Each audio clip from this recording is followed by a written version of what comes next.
Hi, this is Tammy Sankofa Travel Her, and happy Juneteenth, a celebration that started in Galveston, Texas, June 19th, 1865, that ended slavery, but it wasn't until the 13th Amendment, December 1865, that abolished slavery.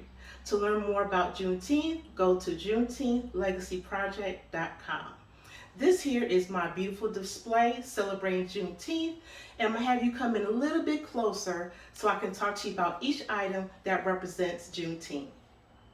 The Juneteenth colors are red, white, and blue. The flag was designed by Ben Haith in 1997.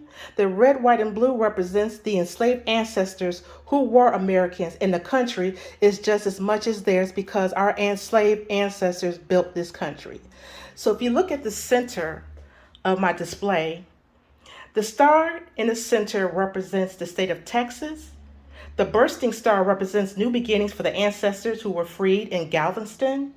The arc, which is between the red and the blue color, it represents opportunities and promises for Black Americans.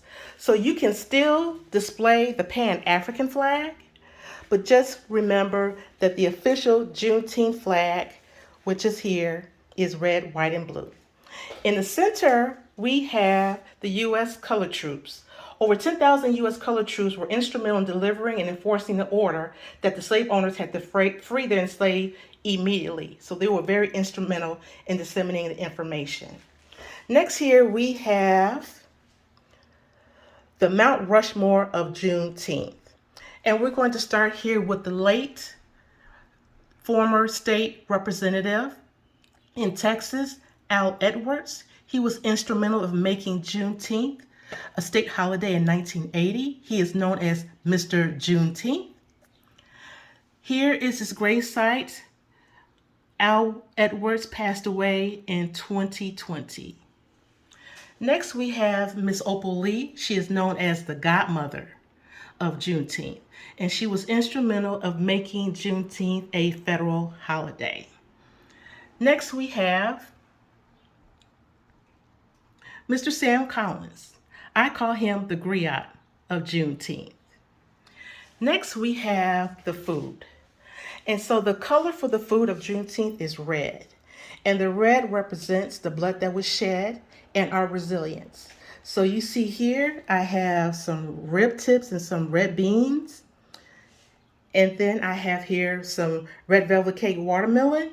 And I have the Big Red, which is the Texas soda and soda that they drink, and it's red, so it's called the Big Red.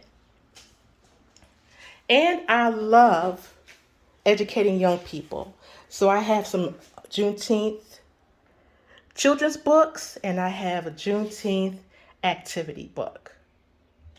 And this is my Juneteenth display. While we celebrate Juneteenth, let's talk about ways to make our community much better. Let's talk about the importance of voting, economic development, telling our children the importance of an education, beautifying our communities, and supporting Black businesses to make sure that the Black dollar stays within our community. Happy Juneteenth, everyone.